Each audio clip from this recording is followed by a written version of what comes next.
झारखंड की गलियों से एक आवाज आया है, उठो नौजवानों फिर से इनकलाब आया है।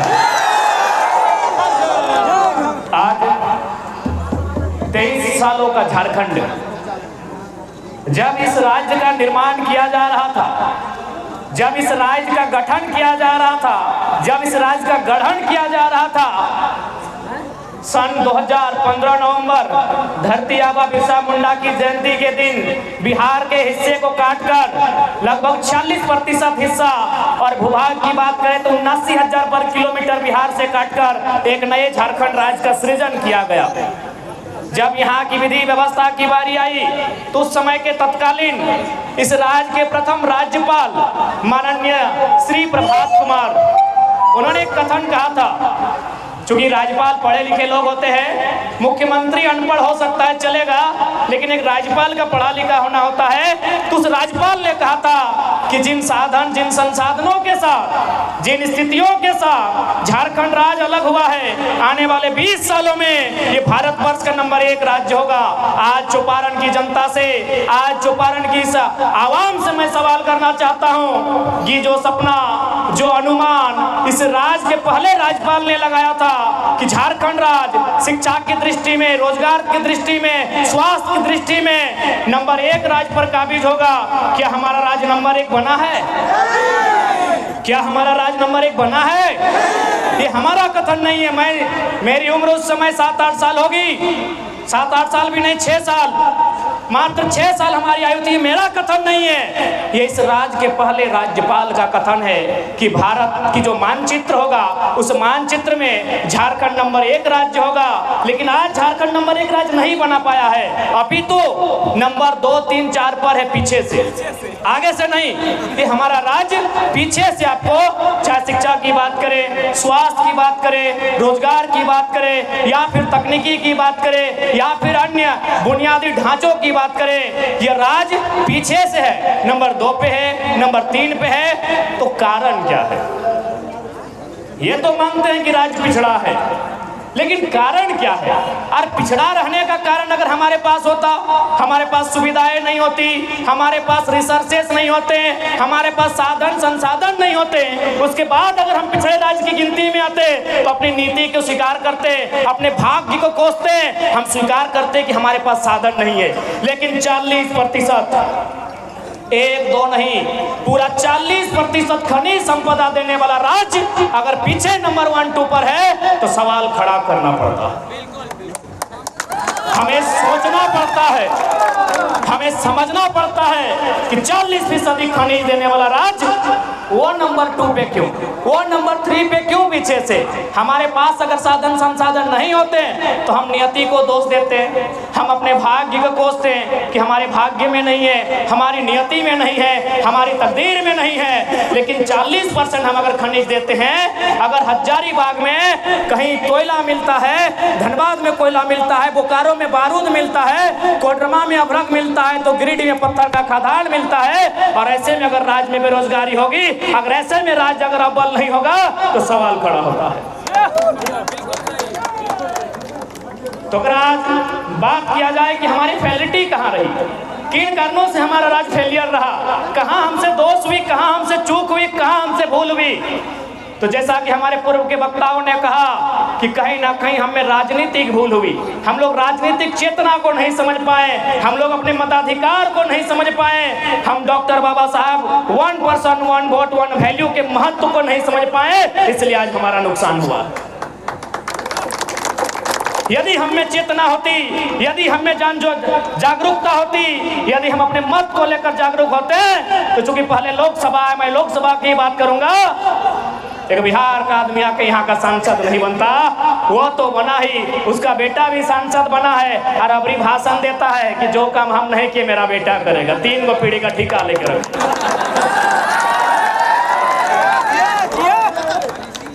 अभी जो वर्तमान में हजारीबाग लोकसभा है ना, अभी जो वर्तमान के सांसद हैं, अभी जो वर्तमान के सांसद हैं उनके पिताजी भी सांसद थे, बकायदा केंद्र मंत्री भी रहे, ये भी केंद्र में राज्य मंत्री रहे। अब ये कहीं जाते हैं किसी योजना में तो अपना बेटा को बगल में फोटो खिंचाते हैं, क्योंकि आज के डेट में थोड़ा फोटो खिंचवा लोग भी सोचता है, तो फोटो खिंचा के बोलते हैं कि जो काम हम नहीं किए मेरा बेटा पूरा करेगा। तो ये धिक्कार है कि नहीं? झारखंडी जनमानस के ऊपर एक सवाल है कि नहीं? क्या हम लोग जीवन भर एक भीड़ बनने के लिए पैदा हुए हैं? क्या हमारी आने वाली पीढ़ी यूं ही पलायन करेगी? इसके लिए कहीं ना कहीं हमें राजनीतिक चेतना का अभाव रहा। हम लोगों ने नेतृत्व करने का अवसर नहीं चुना, और जो लोग नेतृत्व करने के लिए गए हमने उन्हें स्वीकारा नहीं। आज हमें अपना ही बात करते हैं। आज बहुत सारे लोग कहते हैं कि नाय छोड़ा नेता बना है। अच्छा एक बात बताइए, पढ़ा लिखा है भाई, पीएचडी कर रहे हैं, नीति नियम का जानकारी रखते हैं, भारत के संविधान को लगभग 25% तो जानते हैं, कानूनों को जानते हैं, और सबसे बड़ी बात एमएलए का फुल फॉर्म जानते हैं।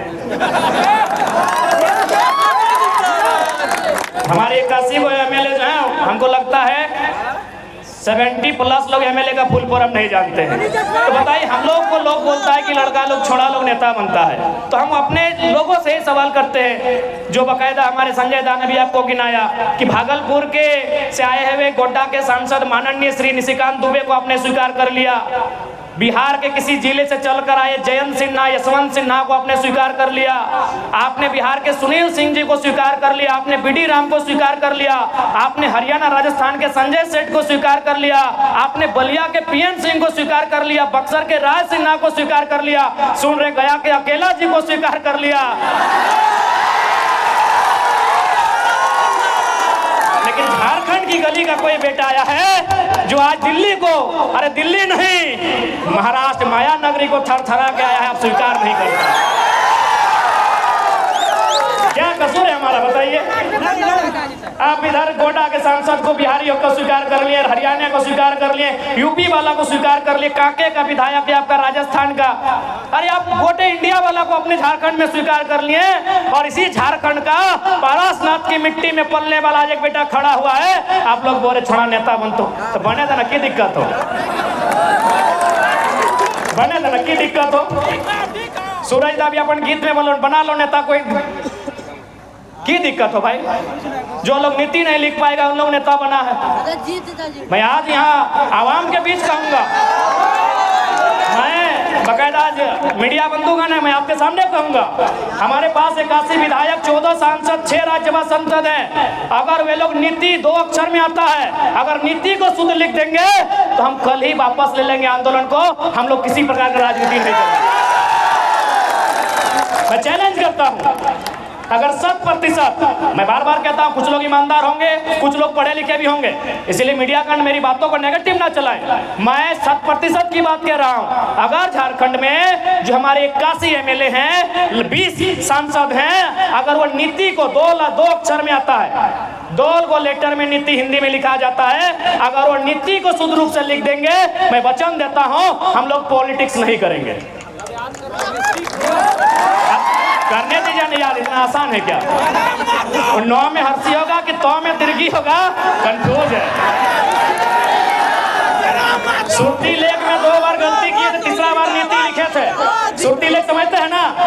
हाँ, बचपन में को हिंदी में हम लोग को सुरती लेख का चैप्टर होता था, टेस्ट, और अंग्रेजी में स्पेलिंग टेस्ट। तो सुरती लेख में नीति को हम भी 2 बार गलत लिखे थे, समझ में नहीं आता था कि हर्षी किसमें होगा और दीर्घी किसमें होगा। तो तीसरा बार में नीति को सही लिखे हैं, इसलिए आज चूंकि पढ़े लिखे हैं इसीलिए चुनौती दे रहे हैं। हमारे पास 101 MP MLA हैं, अगर वो केवल नीति को लिख देंगे हम लोग वचन देते हैं पॉलिटिक्स नहीं करेंगे। अब आप बताइए कि जो लोग नीति नहीं लिख पाते हैं वे लोग नेता बन के बैठे हैं। आप इसी भीड़ में पढ़े लिखे लोग हैं, कोई ग्रेजुएट किया है, कोई मास्टर्स किया है, कोई LLB किया हुआ है, कोई PhD किया हुआ है। इसी मंच में जितने लोग हैं मैक्सिमम पढ़े लिखे लोग हैं, कम से कम तो ग्रेजुएट किए हुए हैं, पत्रकारिता के क्षेत्र से हैं। अब ये लोग अगर उम्मीद लगाएंगे कि जो शख्स नीति नहीं लिख पाता है वो हमारे राज्य का कर्णधार बनेगा, वो हमारे राज्य का जीर्णोद्धार करेगा, वो हमारे राज्य का उद्धार करेगा, हम गलत फहमी में हैं। हम गलत फहमी में हैं। इसलिए आज आप, ये कोई मजाक नहीं है, एक तोपचाची प्रखंड छोटा सा गांव है मेरा, मिट्टी का घर है मेरा, लेकिन आज पूरे राज्य में अगर चर्चा का विषय है तो कहीं ना कहीं नियति का संदेश है, कहीं ना कहीं उस शक्ति का संदेश है जिसे आप कोई ईश्वर के रूप में मानता है, कोई अल्लाह के रूप में, कोई रब के रूप में, कोई प्रकृति के रूप में, जिस रूप में आप मानते हैं, कहीं ना कहीं उसका संदेश है कि एक साधारण सा लड़का आज चौपारण की धरती में मंच के बीच खड़ा है, जहां अगर कोई पॉलिटिकल लीडर आ जाए इतनी संख्या में लोग नहीं जुटेंगे। यानी ये नियति की मांग है मेरे साथियों। चूंकि आज मैं कुछ दिन पहले महाराष्ट्र गया था, मैंने वहाँ लोगों से बाकायदा पूछा कि आप कहाँ से हैं और क्या क्या काम करते हैं, कहाँ रहते हैं। बाकायदा हम लोग उनके साथ रहे, जहाँ रहते हैं हम लोग वहाँ तक गए। उन्होंने मैक्सिमम लोगों ने कहा कि हम बरकट्ठा प्रखंड से हैं, हम कोडरमा से हैं, हम राजधनवार से हैं, हम बिरनी से हैं, हम बगोदर से हैं, हम डुमरी से हैं, हम बिशुनगढ़ से हैं, हम गोमिया से हैं, नावाडी से। मैक्सिमम लोग यानी यही आसपास का क्षेत्र, बरही, चौपारण, बरकट्ठा, का कोडरमा, राजधनवार, यही आसपास का क्षेत्र। मैक्सिमम जो प्रवासी मजदूर थे, महाराष्ट्र की सभा आपने देखा होगा, आपने नहीं पूरे भारत ने देखा, और पेट में दर्द शुरू हुआ है तो आपने भी मीडिया के माध्यम से देखा होगा। मैक्सिमम लोग हमारे इसी क्षेत्र के थे। उत्तरी छोटा नागपुर का जो ये हिस्सा है, पारसनाथ और झुमरा पहाड़ के इस पार का हिस्सा जो है, मैक्सिमम लोग इसी क्षेत्र के थे। हमने उनसे ये भी पूछा कि आप क्या करते हैं।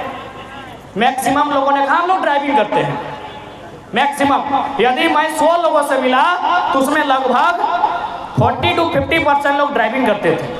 अब एक बात है, यदि ड्राइविंग ही करना था, मैंने ये नहीं कहा कि हम अगर ड्राइवर हैं तो हमको इंजीनियर वाला स्केल दे दीजिए या फिर हमको डॉक्टर वाला कैंची दीजिए और गुर्दा के जगह हम किडनी का इलाज करेंगे, मैंने ये नहीं कहा कभी। और आज भी हम लोग फेंका फेंकी वाला बात नहीं कहेंगे। यदि हमारे भाई जो बरकट्ठा से चलकर महाराष्ट्र गए हैं, जो बरही चौपारण से चल के महाराष्ट्र गए हैं, जो कोडरमा से चलकर, चंदवारा से चलकर, बिशुनगढ़, बगोदर से चलकर महाराष्ट्र गए हैं, और वे यदि वहाँ ड्राइविंग का ही काम करेंगे तो भाई ठीक है, वो ड्राइविंग ही करेंगे। जो ड्राइविंग का सेक्टर होता है, सड़क परिवहन मंत्री हमारे यहाँ कोल्हान से हैं, सड़क परिवहन मंत्री। झारखंड में इतनी लंबी लंबी सड़कें हैं, ये बरही से लेके बहरागोड़ा है, एक आपका बरही से लेकर सीधे निरसा तक है ना।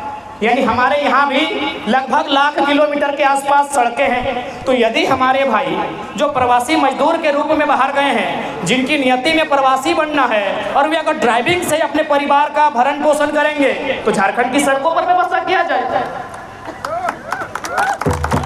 झारखंड की सड़कों पर व्यवस्था किया जाए, झारखंड की सड़कों पर ट्रांसपोर्ट की व्यवस्था किया जाए। क्या ये हम कोई पहाड़ काटने का बात कर रहे हैं, या फिर क्या हम कोई जादुई छड़ी घुमाने की बात कर रहे हैं? क्या संभव है ना संभव? क्या ट्रांसपोर्ट की व्यवस्था जो आज अगर लाखों हमारे लोग प्रवासी मजदूर के रूप में महाराष्ट्र में टेम्पो चलाते हैं, महाराष्ट्र में कार चलाते हैं, टैक्सी चलाते हैं, तो इन्हीं सड़कों पर ट्रांसपोर्ट की व्यवस्था किया जाए। और बिल्कुल मजदूरी में तो 100%, अरे कम से कम IAS IPS तो छोड़िए, मजदूरी में भी कम से कम झारखंडी को प्राथमिकता नहीं मिलेगी तो शख्स कहा जाएगा। उसके बाद एक सेक्टर से मिला हुए लोग माइनिंग का काम करते हैं। 10 बाय 10 का कमरा था और कमरे का तापमान इतना था कि आप अगर सूरज के सामने खड़े हो जाएंगे जून महीना में तो सूरज की रोशनी का ताप आपको उतना गर्मी नहीं दे सकता है जितना उस कमरे का ताप था। उन लोगों ने कहा हम लोग माइनिंग का काम करते हैं। तो हमने कहा ठीक है, आप माइनिंग का काम करते हैं तो माइनिंग तो हमारे भी यहाँ आती है, कोयला की माइनिंग होती है, पत्थर की माइनिंग होती है, अभ्रक की माइनिंग होती है, यूरेनियम की माइनिंग होती है, और भी बहुत सारे पदार्थ है और बहुत सारे तत्व है जिसकी माइनिंग होती है। यदि माइनिंग ही करना है तो 2000 किलोमीटर दूर जाके महाराष्ट्र में क्यों, झारखंड में क्यों नहीं, झारखंड में क्यों नहीं? माइनिंग अगर हमको करना था तो झारखंड में हमको अवसर मिलना चाहिए, हमको झारखंड में अपॉर्चुनिटी मिलना चाहिए। क्या ये कोई हवाई बात है? संभव है। एक नियम बनाना है, सारा संभव है। आज अगर माइनिंग की बात किया जाए तो भारी संख्या में कोयला का माइनिंग होता है। तो आपकी जानकारी के लिए हम बता दें, मेघालय की बात करें, मिजोरम की बात करें, तो वहाँ क्या होता है, कोऑपरेटिव सोसाइटी के माध्यम से माइनिंग होती है, यानी रैयतों को राइट मिलता है। तो भाई अगर हम माइनिंग की बात करेंगे, अगर हम मजदूरों की बात करेंगे, नीति नियम की बात करेंगे, तो उसके लिए भले आज हम माइक में भाषण के रूप में बात कर रहे हैं, आज हमें मीडिया वाले कवरेज कर रहे हैं, लेकिन हमारी बात की गरिमा, हमारे बात का महत्व तब होगा जब दिल्ली में हमारी दस्तक हो। इन्हीं बातों को, हम कोई एक्स्ट्रा बात नहीं कहेंगे, हम इन्हीं बातों को रखेंगे, इन्हीं बातों को तर्क से प्रस्तुत करेंगे, हम इन्हीं बातों पर चर्चा करेंगे, लेकिन जब सदन के भीतर चर्चा करेंगे उसकी गरिमा हो। हम इन्हीं बातों को रखेंगे, प्रधानमंत्री के सामने रखेंगे कि भाई जब बाकी राज्य हैं जहां आपने कोऑपरेटिव सोसाइटी का गठन किया है, वहां यदि रैयत के माध्यम से कोयला का खनन होता है या फिर वहां एक बेहतर पुनर्वास की नीति है, तो झारखंड में क्यों नहीं है? हम इन्हीं बातों को वहां दोहराएंगे, क्योंकि जब तक सदन में आपका चर्चा नहीं होगा, जब तक देश के सबसे बड़े पंचायत में आपका चर्चा नहीं होगा, तब तक आप अपनी उन्नति की नहीं सोच सकते हैं, आप अपने विकास की नहीं सोच सकते हैं। और आज 23 सालों के झारखंड में झारखंडी इतना जागरूक हुआ है कि 2024 में जब नौजवान दिल्ली में दस्तक देंगे, हम ये तो पहले रखेंगे कि हम 40% खनिज देते हैं, हमको 40 मिनट का मीटिंग झारखंड पे चाहिए। 40 हमको ज्यादा नहीं चाहिए, 40 मिनट का मीटिंग चाहिए, झारखंड के विषय में कैबिनेट चाहिए। 40% हम खनिज संपदा देते हैं, हमारी बिजली कलकत्ता से लेकर बांग्लादेश तक मंगाती है, हमारा कोयला पूरा देश से चूल्हा जलता है, और आज अगर वह राज्य अपना अधिकार मांगता है, इसमें कोई गुनाह नहीं। क्या कोई गुनाह है? कोई गुनाह नहीं है। आप राष्ट्रवाद के नाम पर क्षेत्रवाद का गला नहीं घोट सकते हैं। आज राष्ट्रवाद का एक मुहिम चलता है, हमने कभी नहीं कहा कि हम राष्ट्रवादी नहीं है। सबसे बड़ा राष्ट्रवादी कोई है तो झारखंडी है। हमने लगभग 25 लाख एकड़ भूमि राष्ट्र के निर्माण के लिए दिया, इसलिए ये ढोंग हमें ना दिखाए कि आप राष्ट्रवाद के नाम पर हमें गर्त में नहीं ले जा सकते हैं, ये राष्ट्रवाद के नाम पर हमें नक्सलवाद पे नहीं ले जा सकते हैं। अगर आपको राष्ट्र की चिंता है, हमारे इतिहास को खंगालिए, झारखंड के इतिहास को खंगालिए। सबसे ज्यादा अगर पंडित जवाहरलाल नेहरू देश के पहले प्रधानमंत्री ने डायरेक्ट अगर किसी राज्य में कहीं उद्घाटन किया है तो मुझे लगता है झारखंड में किया। पंचायत डैम का उद्घाटन नेहरू जी ने किया है, सिंदरी कारखाना का उद्घाटन नेहरू जी ने किया है।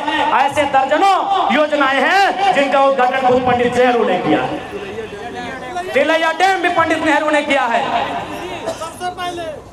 तो आप सोच सकते हैं, इसलिए कोई आप राष्ट्रवाद के नाम पे, राष्ट्रवाद का डर दिखा के आप क्षेत्रवाद को खत्म नहीं कर सकते हैं। क्योंकि अगर आप राष्ट्रवाद और अगर आप भारत पे डिबेट करना चाहते हैं, तो मैंने एक ही दिन कहा है, पूरे भारत के चैनल के सामने हम डिबेट करने के लिए तैयार हैं। कोई भी आप एक नक्शा दिखाइए भारत का जिसमें एक शासक होगा, कभी नहीं, कभी नहीं।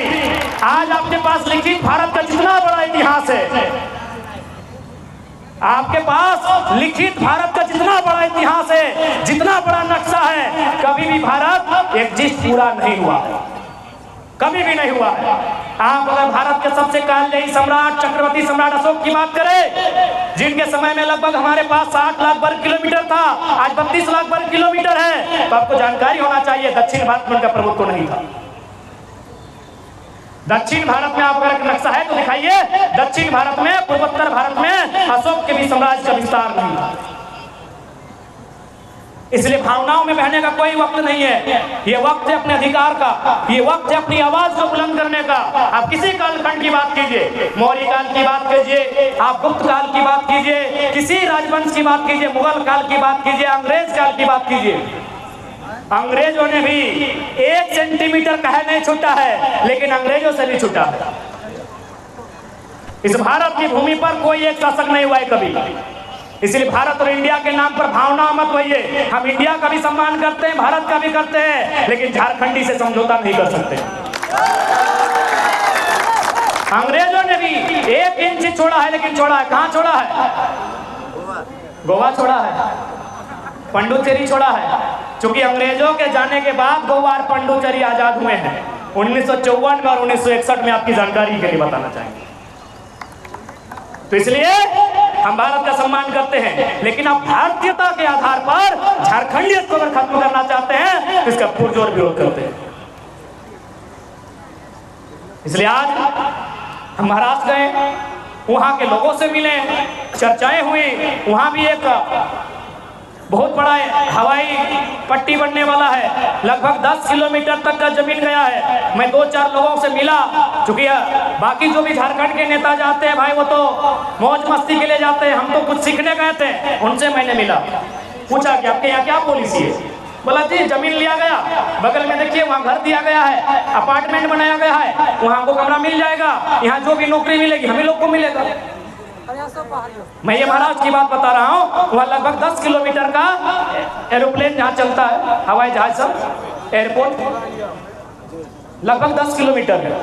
मैं वहाँ के 2-4 लोगों से मिला, मैंने उनसे चर्चा किया कि आपके यहाँ इतनी भारी संख्या में जमीन लिया गया है तो क्या पॉलिसी है। बोला कुछ नहीं, जमीन लिया गया है विकास के नाम पे, हम लोग को बगल में अपार्टमेंट दिया गया है।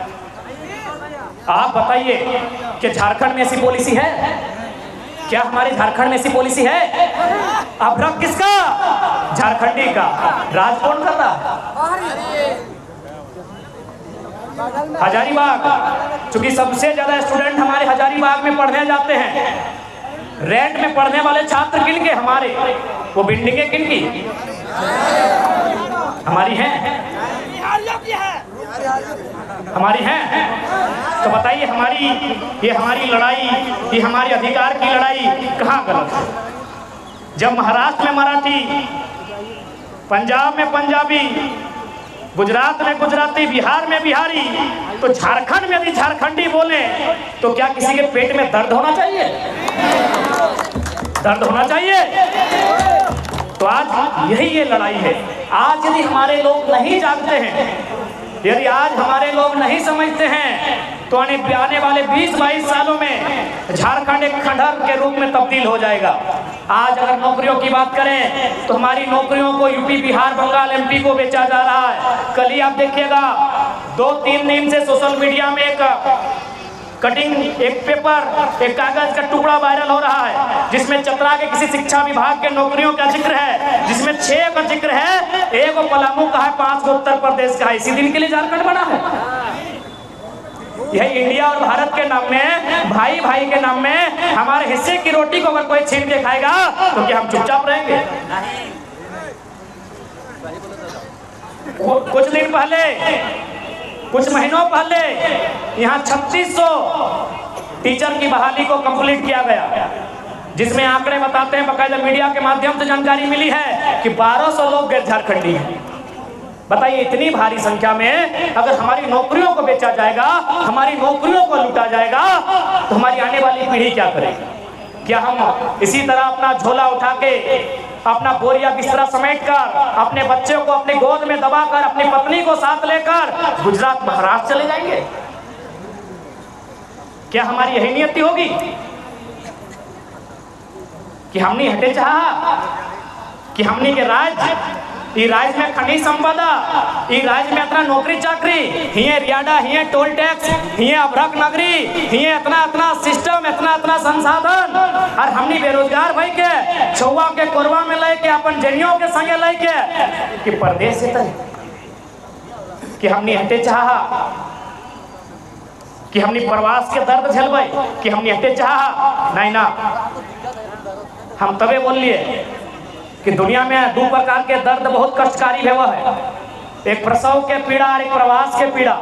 प्रसव के पीड़ा यानी जब हमार माई हमरा जन्म देले रहे तो प्रसव के पीड़ा बोलल जाए, लेकिन हमार जन्म के 2 घंटा बाद, 4 घंटा बाद, 6 घंटा बाद हमार माई के प्रसव के पीड़ा से मुक्ति मिल गया है। लेकिन आज भी 20 साल बाद, 25 साल बाद झारखंडी के प्रवास के पीड़ा से मुक्ति नहीं मिला। आज भी प्रवास के पीड़ा जो दर्द सताई रहा है कि आज छोटे छोटे बच्चा के लेके बूढ़ी मैया घर में है, और आंख में रोशनी न है, बप्पा के कमर में जान न है, लाठी के सहारे चल है, और मजबूरी में महाराष्ट्र में, मजबूरी में कर्नाटक में है। आज तक समस्या के समाधान न मिले, काहे न पॉलिसी नहीं बने के कारण। पॉलिसी नहीं बने के कारण, नीति नहीं बने के कारण, जिस दिन नीति हमने के नेता सबके नीति ठीक भाई जीता है, जब दिन अपनी नियत ठीक भाई जीता है, इस झारखंड राज बहुत खुशहाल राज है। बिल्कुल सही बात कहा ली। हमने जब महाराष्ट्र के लिए तो 7 दिन में 3 गो प्रवासी मजदूर यहाँ आए, वापस आए 3 गो प्रवासी मजदूर, अपन जान गंवाई के, अपन जान गंवाए के 3 गो प्रवासी मजदूर वापस आए। वह महाराष्ट्र में एक दिन हम मराठी सबसे बैठ लिए, सब पढ़ल लिखल लगल, 2-4 गो अधिकारी भी लगल, ओखने से हम हटे चर्चा कर लिए कि आपके बगल में नागपुर में वेस्टर्न कोलफील्ड लिमिटेड है, बताइए कितना कोयला का दुर्घटना हुआ है जिसमें लोगों का जान गया है। बोला हम लोग को याद नहीं है। हम बोले हम 1 सप्ताह पहले 3 गो महिला दब के मर गई, हम मुआवजा दिला के आए। बोला ऐसा होता है झारखंड में? यानी हमारे दर्द को कोई जानता भी नहीं है। वहां भी कोयला का काम होता है। हम पूछें क्या आपके राज्य में एक आध भी ऐसी घटना घटी है जो आपको याद है कि लोग खदान में दब के मर गए, या पत्थर उनके ऊपर गिर गया, या कोयला में आग लगा मर गए? बोला ना, पूरा सेफ्टी से काम होता है, पूरा नियम से काम होता है, गाइडलाइन फॉलो करते हुए काम होता है। हम सीधे बोले 1975 में 375 आदमी कोयला का खदान के नीचे मरा है, 1965 में 268 को आदमी कोयला के खदान के नीचे दब के मरा है, 2006 में 50 को आदमी एक ही टाइम में कोयला के खदान के नीचे दब के मरा है। उन लोग माथा में हाथ ले लिया। मराठी ना जो लोग से हम बात कर रहे थे, उन लोग सर में हाथ लिया कि इतना अत्याचार झारखंड में होता है, इतना अन्याय होता है। हम बोले हाँ, इससे भी ज्यादा अन्याय होता है। तो बोला आप लोग का लीडर क्या करता है? हम बोले लीडर को खुद लीडर का फुल फॉर्म नहीं मालूम है, लीडर का स्पेलिंग नहीं मालूम है। यानी आपकी दर्द और पीड़ा को कोई नहीं जानता है। चौपारण का पीड़ा चौपारण में ही खत्म है, बगोदर का दर्द बगोदर में ही खत्म है। इसीलिए पहला प्रयास हम बार बार बोलते हैं कि हम लोग भी पढ़े लिखे नौजवान हैं, पढ़े लिखे छात्र हैं, हम लोग राजनीतिक बदलाव करने पर विश्वास करते हैं, हम सदन में जाकर अपनी बात रखने में विश्वास करते हैं। हम लोग प्रयास करेंगे, हम लोग प्रयास करेंगे, लेकिन यदि सफल नहीं होते हैं तो हम लोग नेता बनने नहीं आए हैं, झुमरा का पहाड़ खा लिए, छोड़ेंगे नहीं, सबका हिसाब करेंगे। इन 23 सालों के झारखंड में जितना लूट मचा है, सबका हिसाब किया जाएगा। आज हमारे वक्तागण बोल रहे थे कि बीडीओ सीओ मोटेशन के नाम में पैसा लेते हैं, तो मैं उनसे निवेदन करूंगा कि आप लोग भी, क्योंकि इस बार सीओ बीडीओ में बहुत सारे झारखंड के लोग बहाल होके आए हैं, मैं उनसे प्रार्थना करूंगा, हमको लगता है ये प्रखंड कार्यालय ही है क्या? एकदम सीधा सीधा खड़ा कर दिए हैं। मैंने फुटबॉल का किक के दूरी में प्रखंड कार्यालय है। हो सके बीडीओ साहब नहीं होंगे, उनके कर्मचारी लोग होंगे, और अगर हैं तो कोई दिक्कत नहीं। हम आपसे कोई युद्ध करने नहीं आए, आपकी कुर्सी लेने नहीं आए हैं। ऐसे भी हम लोग को वीडियो की कुर्सी में इंटरेस्ट नहीं है, हम लोग का तो दिल्ली का तमन्ना है। तो मैं वीडियो साहब आपसे हमली रिक्वेस्ट करूंगा, खिड़की खोल के आप भी सुन सकते हैं। आपसे हम युद्ध करने नहीं आए, आपको एक संदेश देने आए हैं। संडे है, अरे कोई नहीं, संडे में कोई ना कोई होगा तो। अरे आवाज बदले में होंगे ना। अरे ये आवाज आपका बाजार में गूंज रहा है तो वीडियो जी का आवाज में नहीं गया होगा क्या? गया होगा। तो माननीय वीडियो महोदय, मैं इंक्लूडिंग सीओ को भी करते हैं, मैं चौपारण क्षेत्र के माननीय वीडियो, माननीय सीओ, पहले आपका सम्मान करते हैं। आप पढ़ लिख कर एक योग्य पद को धारण किए हैं, लेकिन मैं आपसे आग्रह करूंगा, यहाँ की जनता की शिकायतें, हो सके आप नए आए हैं, ये फॉर्मूला आप पे लागू नहीं होता है, मैं ये भी नहीं कह रहा हूँ, लेकिन यहाँ के लोगों में राय शुमारी है कि मोटेशन के नाम में बहुत पैसा लिया जाता है। मैं आपको संदेश देना चाहूंगा, माननीय वीडियो महोदय, माननीय सीओ महोदय, बाकायदा अगर आप परिवार लेकर आते हैं तो आपकी अर्धांगिनी भी सुन रही होगी। मैं मैडम को भी प्रार्थना करूंगा कि रात्रि भोजन के बाद जब आपकी चर्चा होगी तो इस चर्चा को रखिएगा कि आखिर इतना धन कमा के कहाँ जाइएगा। हो जाएगा। सिकंदर तो आप पढ़े होंगे, क्योंकि आप पढ़े लिखे लोग हैं, वीडियो है तो जाहिर सी बात है मिनिमम आप ग्रेजुएट होंगे ही, मिनिमम ग्रेजुएट है, अधिकतम डॉक्टरेट हो सकते हैं, उससे ऊपर डिग्री नहीं होती है। तो मैं आपसे निवेदन करूंगा, और सिकंदर को आपने भी पढ़ा होगा, थाना प्रभारी सर आप भी सुन सकते हैं, हालांकि आप हमारे बड़े भाई हैं, लेकिन सुनने में बुराई नहीं है। आप लोग भी रोड में परेशान मत कीजिएगा गाड़ी वाला लोग को। तो सिकंदर साहब, उनका ख्वाब था दुनिया को जीतने का। ये लाइन स्पेशल वीडियो सीओ महोदय, जितने भी बड़े पुलिस प्रशासन के पदाधिकारी हैं, डीसी एसपी भी है, तो क्या दिक्कत है, हमको किसी से डर नहीं लगता है हक की बात बोलने में।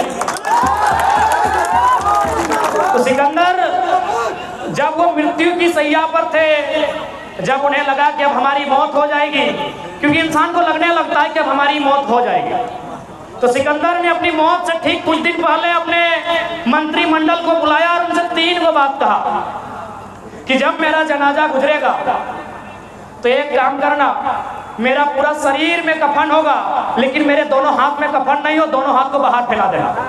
बोला सर इसका क्या मतलब है? बोला इसका मतलब है ना कि जब मेरा जनाजा गुजरेगा और लोग देखेंगे कि मेरा दोनों हाथ यूं बाहर है, जो जनाजा उसके बाहर है, तो लोगों को यह संदेश जाएगा कि दुनिया को जीतने वाला सिकंदर खाली हाथ वापस जा रहा है। इसलिए मैं माननीय जितने भी पदाधिकारी हैं, प्रशासन के, पुलिस के, जो भी हैं, मैं उनसे विनती करना चाहूंगा, खाली हाथ सबको जाना है, तो गरीबों को लूटकर तिजोरी भरने का काम नहीं करें, क्योंकि उसकी लाठी में बहुत ताकत होती है, उसकी लाठी में बहुत ताकत होती है। मैं मानता हूं आपने अपनी मेहनत से नौकरी को हासिल किया है, लेकिन इस बात को आपको भी मानना होगा कि आज अगर सबसे ज्यादा करप्शन कहीं सामने आता है तो झारखंड बहुत आगे है करप्शन में। सिकंदर ने दूसरा लाइन कहा कि मुझे कांधा कोई इक्का दुक्का लोग नहीं देंगे, लेलवा बुधवा बोका ढेला लोग हमको कांधा नहीं देगा। ये सिकंदर ने कहा। बोला कौन देगा सर? बोला जितना मंत्री महामंत्री सब हमको कांधा देगा। बोला इसका मतलब क्या है? बोला इसका मतलब है कि सिकंदर की सेना में 1 से 30 मार खां थे, 1 से बढ़कर तुर्रम खां थे, लेकिन जब मौत वापस आई सब तमाशा देखते रह गए। तो हो सके वीडियो साहब आपको लगता है कि आपके पास पुलिस है, डीसी भी आपके सपोर्ट में है, एसपी भी आपके सपोर्ट में है, ये एसपी को लगता है कानून मेरे सपोर्ट में है। याद रखिएगा जब उसकी लाठी पड़ेगी सब चुपचाप दर्शक बन के तमाशा देखेंगे, अर्थी तो एक की अकेले सजेगी। और हम नहीं चाहते हैं कि गरीबों की बददुआ लेते जाए, अर्थी अकेले सजेगी। अब पार्टी हजारों के साथ कर लीजिए, चेस दर्जन के साथ टकराइए शीशा, कोई दिक्कत नहीं है। और सुनने यहाँ तो खूब टकराया जा रहा है, बिहार बॉर्डर में, उधर बंद है तो यहाँ चल रहा है। सुन रहे नेता लोग कभी यहाँ आते हैं। तो मैं आपसे निवेदन करूंगा, सिकंदर साहब ने और एक लाइन कहा था, अंतिम लाइन बहुत इंपॉर्टेंट, कि मैंने अपने जीवन में जितना सोना चांदी हीरा मोती कमाया है, जितना धन मैंने कमाया है, उस धन को सड़कों पे बिछा देना। मेरे नाती को मत देना, मेरे पोते को मत देना, मेरे बच्चों को मत देना, मेरे किसी रिश्तेदार को मेरा 1 रुपया मत देना। मैंने जितना रुपया कमाया है वह सड़कों पे बिछा देना, और जब मेरा जनाजा जाएगा तो लोगों से कहना उन सड़कों पर जहां धन बिछा हुआ है उसको धूल के समान रोकते हुए जाए। इसका मतलब था कि ये जो धन है जिस पे आज घमंड कर रहे हैं, जिस पे आज आप अभिमान कर रहे हैं, ये धूल बनने में समय नहीं लगेगा। और खैर हम इतना, चूंकि बातों बातों में सामने आया कि चूंकि जितने भी पदाधिकारी हैं वो घूस इसलिए लेते हैं कि उनको ट्रांसपोर्टिंग में, माने इधर से तो ट्रांसफर करने में, पोस्टिंग करने में खर्चा लगता है। तो मैं ये प्रयास करेंगे हम लोग, यदि हमारे युवा चुनकर सदन में जाते हैं, यदि सदन के भीतर वो जाते हैं, तो हम लोग एक माहौल बनाने का प्रयास करेंगे। हम जनता को इतना मजबूत बनाएंगे जनता को इतना सशक्त करेंगे कि यदि कोई पीडीओ सीओ दरोगा यदि ट्रांसफर पैसा लेके आया है वो डर के मारे उस क्षेत्र में नहीं आएगा। यहाँ पर लोग 25% फिक्स है। जनता को इतना पावरफुल बनना होगा। बोले दिन हो, बोले दिन आज जनता को पावरफुल बनना होगा। आज ये बालू हमारा है, ये गिट्टी छरी इस पर हमारा अधिकार है, ये नदियों का पानी हमारा है। लेकिन आज अगर इसमें कोई प्रशासन के लोग टैक्स ले रहे हैं तो आज जनता को मुंह खोलना होगा। आज आपको बोलना होगा। यदि आज आप नहीं बोलते हैं, आज यदि आप लड़ाई नहीं करते हैं तो आपकी आने वाली पीढ़ी, आपकी आने वाली नस्लें गूंगी हो जाएगी। इस बात को याद रखिएगा। इसलिए आज आपको बोलना होगा। डर क्या लगता है? केस, अरे भाई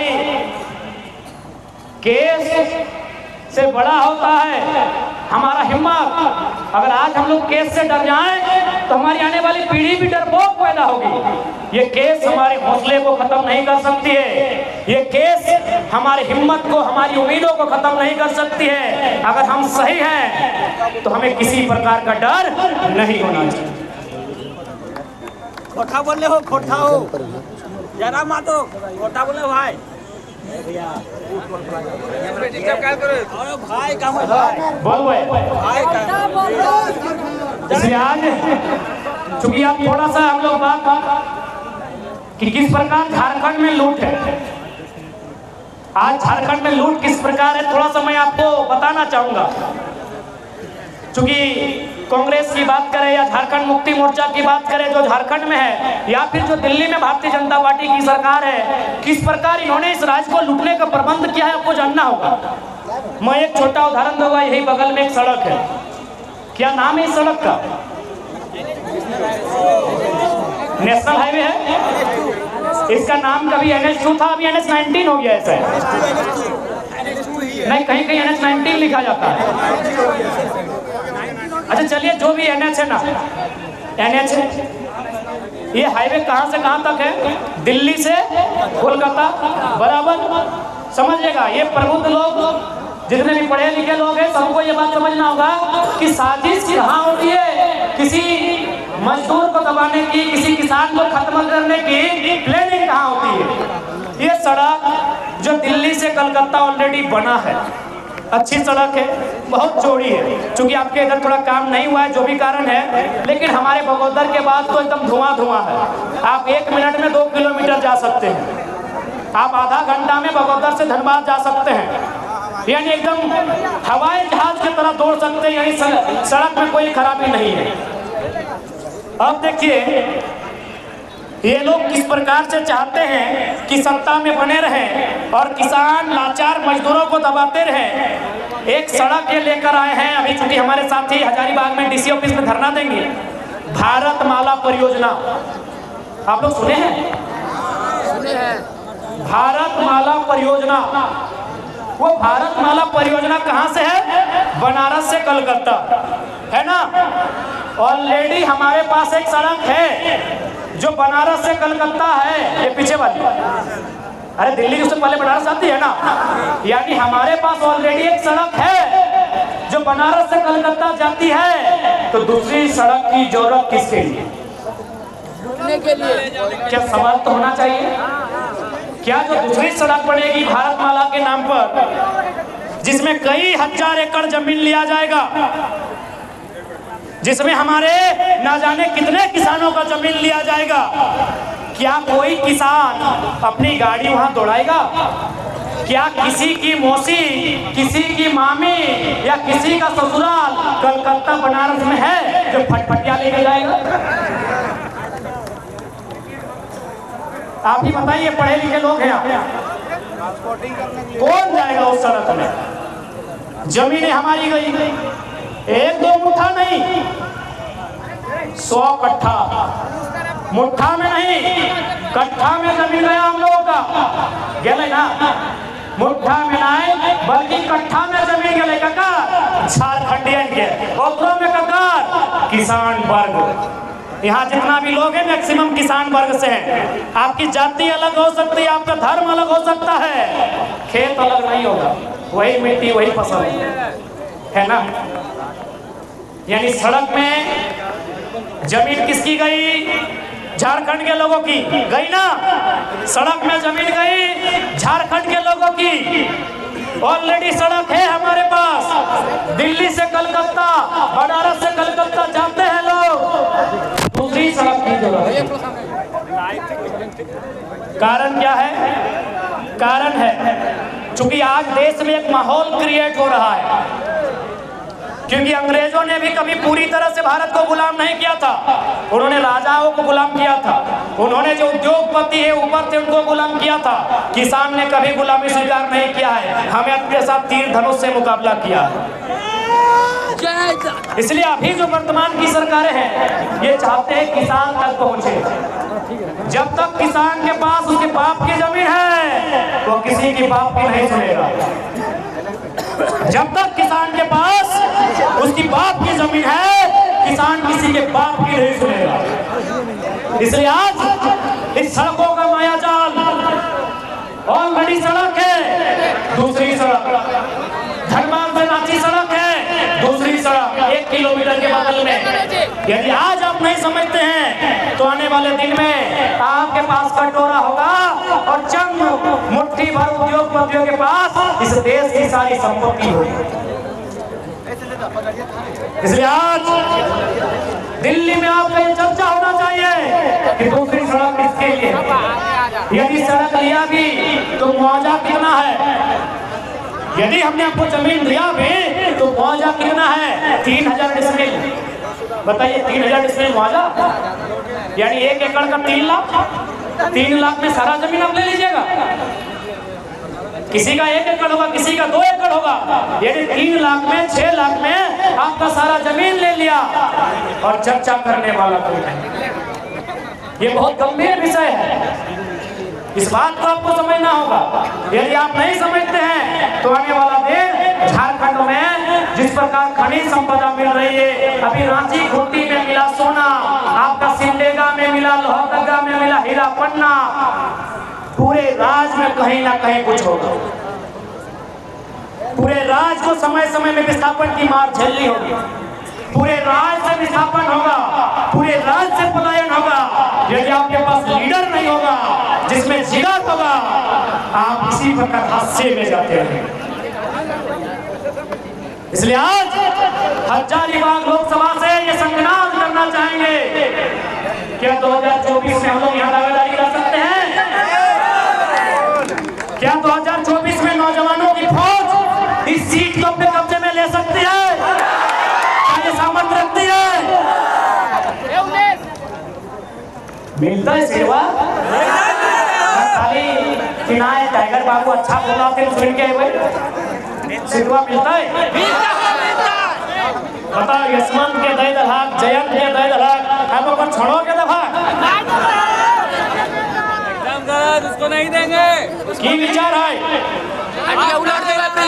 विचार है बदलाव बताए, क्योंकि सबसे ज्यादा समस्या आने वाला दिन हजारीबाग में। तो आज बड़का गांव में लोग साल भर से आंदोलन कराए कि नहीं?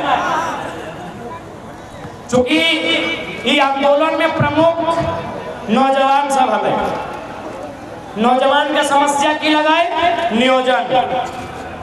आज ताज्जुब के बात है 79,000 वर्ग किलोमीटर में फैला झारखंड। ये एगो फुटबॉल के मैदान है, लगभग 100 मीटर एकर लंबाई है।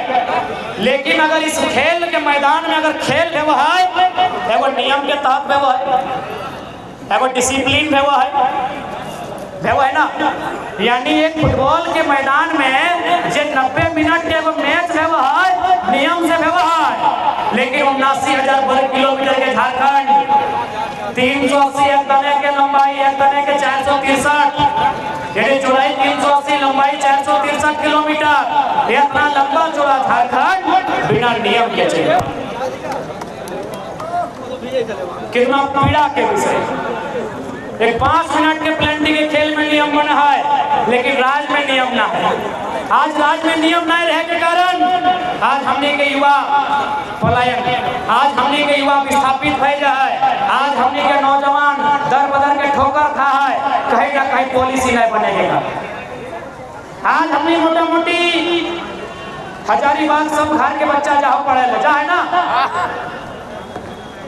कोई मुर्गी चेंगना बेच के, कोई छगरी पट्ठू बेच के आई करना, कोई छगरी पट्ठू बेच के, कोई मुर्गी चेंगना बेच के, कोई खेतवा से जा रही अनाज ओकरा बेच के अपन बाल बच्चा के, अपन गिदर बुतरू के, अपन छुआ गुलाइन के हजारीबाग पढ़वे ले भेजले हा।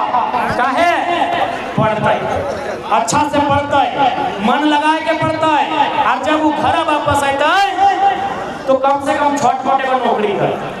अरे होम गार्ड के नौकरी है ना सोचला। अरे हमने तो हटो ना सोचली कि चल वीडियो सीओ दरोगा बनवाई, चपरासी मिल जते, हवलदारे मिल जते, एगो जमादारे मिल जते, सोचला कि नहीं।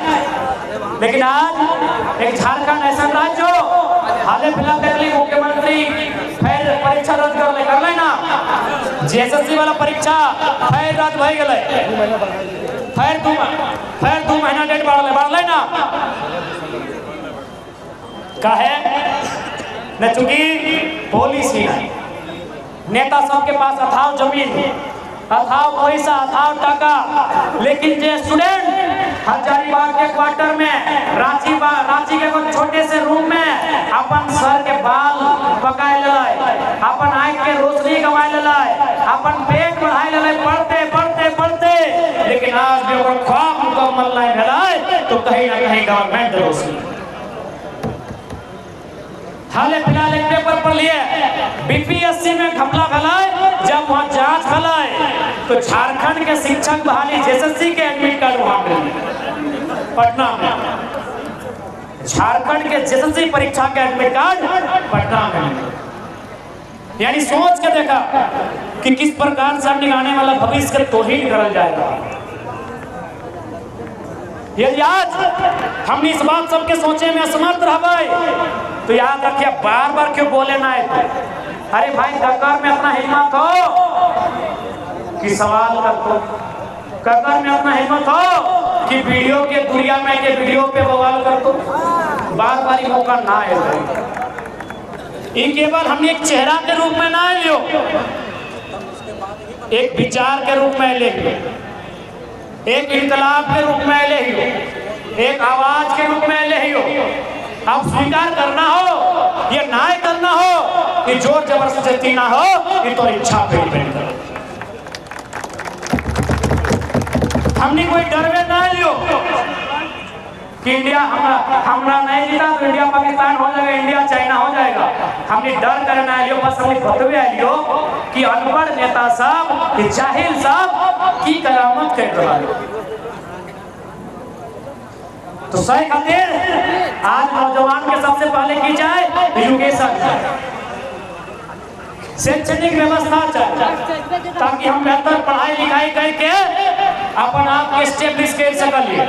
लेकिन सोभित जाना है एक समय हलाई कि हमने के छुआ साहब स्लेट लेके स्कूल जाओ, अब प्लेट लेके जाओ, प्लेट लेके जाओ। एक समय स्लेट लेके जा लेना, हमने स्लेट लेके जाला और मैं को चौक पेंसिल में लिखा ला सरकार के रोड, पुलिस के डंडा, मुर्गी के अंडा, कुकुर के पूंछ, मैंने को सही बोल रहे पढ़ लिया ना तो नहीं भूल गया कि सरकार के रोड, पुलिस के डंडा, मुर्गी के अंडा, कुकुर के पूंछ, मैंने को स्लेट लेके जाला ना। अभी जितना भी हमने के भाई बहनों जो छोटे छोटे हो प्लेट लेके जाओ, खिचड़ी जाएगा। काहे अब बताओ काहे यह कहते कि हमने के यहाँ खनिज संपदा हो, हमने के यहाँ सोना चांदी हो, हमने के यहाँ हीरा पर नहीं। हम बोले होगी ये कोई फेंका फेंकी बात तो ना है। पेपर पढ़ लेना हाल फिलहाल कि सरायकेला में सोना, रांची में सोना, खोटी में सोना का स्रोत पाया गया है, सिमडेगा में, लोहरदगा, गुमला में हीरा और पन्ना का स्रोत पाया गया है। हेलो बैटरी खत्म हो गया की बहुत अच्छा है, बहुत अच्छा। सोना कहीं सोना कहीं हीरा और गिरिडीह के बगल में तो खूबे पत्थर हो कि नहीं। हजारीबाग के भी पहाड़ में एक से एक बढ़ के रतन है। जब जब सर्वे में तो कुछ ना कुछ मिलतो, इस बात के कान में डाल ले। तो सही खातिर अपनी जान बूझ के हमने पढ़े के मौका नहीं दिला, ताकि अगर हमने पढ़ लिए तो अधिकारी बन लिए। जब अधिकारी बन लिए तो हमार जमीन में कोयला हीरा सोना चांदी है और मॉनिटरिंग हम करते लिए और से राजस्व मिलता है और से हमारे राज्य की उन्नति होता है, हमारे गांव की उन्नति होता है, हमारे समाज की उन्नति होता है, हमारे माटी की उन्नति होता है। जान बूझ के पढ़े नहीं पढ़े ना जब कहे बताओ। हमनी के रांची यूनिवर्सिटी बना 1960 में और बाद सीधे बनले 1992 में हजारीबाग। 32 साल बाद तो यूनिवर्सिटी बना है, 32 साल लगले दूसरा यूनिवर्सिटी के बने इस राज्य में कहे नेहरू के साथ। 2004 में जब पहली बार प्राइमरी टीचर के बहाली आयल है पूरे हिंदुस्तान में की मांगल है डीएलएड, केवल झारखंड में बीएड मांगल है। कहे बताओ झारखंड नया बन है, बीएड के डिग्री हमने पास ना हल, बीएड के डिग्री कहाँ हल है न यूपी बिहार के यहाँ हल है। सही खातिर मैक्सिमम जब प्राइमरी टीचर 2004 में बन है यूपी बिहार के बने। बताओ ये अन्याय है कि ना है? अरे हम बगल में बिहार है कि हम आँख दिखाए के लिए, बगल में यूपी है आँख देखे के लिए। तो भैया जब हिस्सा भई गेलो बंटवारा भई गेलो बकरा तो मिल गेलो तो अपन 12 बीघा में पुदीना रोप चाहे झींगा, हमरा का डिस्टर्ब करें? हमें थोड़ी कर लियो कि हमको बिहार बड़ा भाई है, बंगाल बड़ा भाई है। हम थोड़ी बोले कि हमसे आपत्ति है, लेकिन हमसे आपका आपत्ति तब है जब आप 12 बीघा छोड़ के मेरा 2 बीघा में नजर कराते हैं, हमको आपत्ति है। यदि आपको दिक्कत है तो है, हमको दिक्कत नहीं है, हमको आपत्ति है। इसलिए आज नौजवानों को इस विषय को सोचना होगा। आज अभी टोल टैक्स का मामला आता है जो यहाँ के बकायदा पूर्व विधायक के द्वारा उसका स्थान जो वर्तमान विधायक है दोनों को कमीशन जाता है, लेकिन यहाँ के स्थानीय नौजवान जो 80% है वो अपनी मांग को करते हैं दर बढ़ाने के लिए। लेकिन कहीं ना कहीं जो हमारे नेतृत्व है, जो हमारे लीडर है वो कभी नहीं चाहते झारखंडी आगे बढ़े। अगर झारखंडी आगे बढ़ेगा तो झंडा कौन है, झंडा कौन है? सही बात है ना कि झंडा कौन है? तब एक लाइन क्लियर कर ले, झंडा ढोए वाला छोड़ा सब, छोड़े सब ना झंडा ढोवा है, झंडा ढोए वाला छोड़ा सब, छोड़ा हो जाएगा लड़का, इसको गलत वे मत लीजिएगा। झंडा ढोए वाला छोड़ा सब, नारा लगने वाला जिंदाबाद मुर्दा वाला करे वाला छोड़ा सब, झंडा डंडा में गाड़े वाला छोड़ा सब, गड़िया भंडारे वाला छोड़ा सब, तो दिल्ली में भी ढुके वाला छोड़े सब। अरे चुल पाकेट सब के आराम नहीं, छोड़ने के काम नहीं, बात कर रहा हूँ। चुल पाई के लिए ओकरा आराम नहीं, चुल पाक ले ओकरा आराम नहीं, गरम खून छोड़ने के काम नहीं, बूढ़े के पेंशन नहीं, जवान के टेंशन नहीं। बुढ़ा सबको पेंशन के बात कर रहे हो, जितना हो वृद्धा पेंशन नहीं, या वृद्धा पेंशन की उम्र में थोड़ी विधायक तो बूढ़े देखा तो वीडियो में देखा नहीं, पता नहीं सामने से देखा पूरा बूढ़े हो तो हमें उसका दिक्कत ना है। सब बूढ़ा भी होना चाहिए, अपने से ज्ञान ले सकलिए, लेकिन सीधा बूढ़े के पेंशन दे, वृद्धा पेंशन दे और छोड़ने के टेंशन दे। 2024 में दिल्ली पहुंचो, कोई गलत बोल रही होगी? ज्यादा कुछ ना बोलो क्योंकि हमने के फिर रातों रात दिल्ली निकलना है। दिल्ली में राइट में कोठा में हम कहिए वाले तब से कहा लियो और लास्ट में अटैक आ पाओ कि आज ये मौका बार बार ना है। तो 23 साल के झारखंड में तो एक भी उदाहरण हमरा बताओ, एक भी उदाहरण बताओ जब कोई साधारण सा लड़का जगह पीने के ठेकान न खाए। आज पूरे राज्य में चर्चा के विषय है, कहीं ना कहीं ये बदलाव के संकेत हो, ये बदलाव के संकेत हो। आज महाराष्ट्र में मराठी सब चर्चा कर ले, एक ही कौन बंदा आया था झारखंड से, वो बंदा आया था, बोला क्या किया, बोला हीरो लोग आता है इतना भीड़ नहीं होता है, बंदा को देखने के लिए पूरा भीड़ हो गया। तो कहीं ना कहीं बदलाव का संकेत है। हाँ बॉडीगार्ड देखन तो फोटो में करिया करिया पहना लो तो जैसे हमने मनोज लेके चलो बाउंसर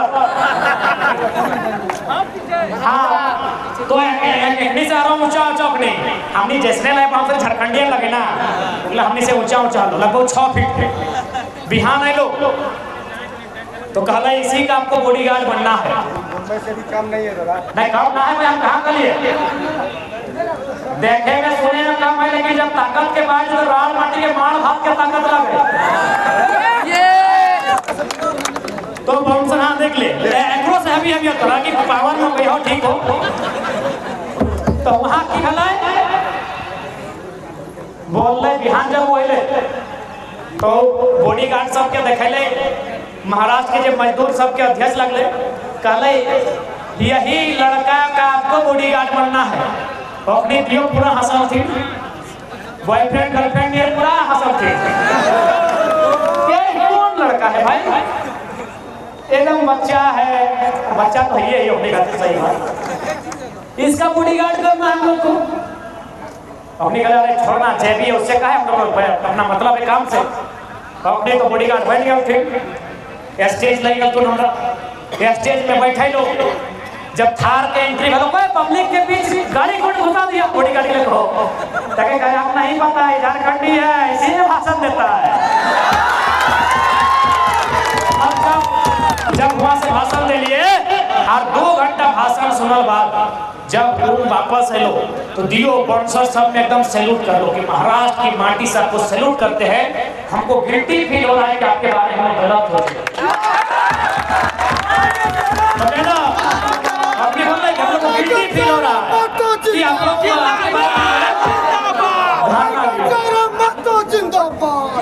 ज्यादा समय ना है लड़ाई बदलाव के हो लड़ाई हक अधिकार के हो लड़ाई रोजी रोजगार के हो लड़ाई आने वाला भविष्य के हो लड़ाई पढ़ाई लिखाई के हो लड़ाई गांव के बच्चे को हो लड़ाई रोजगार के बच्चे को हो और सबसे महत्वपूर्ण लड़ाई बड़ा तरह के जमीन बचे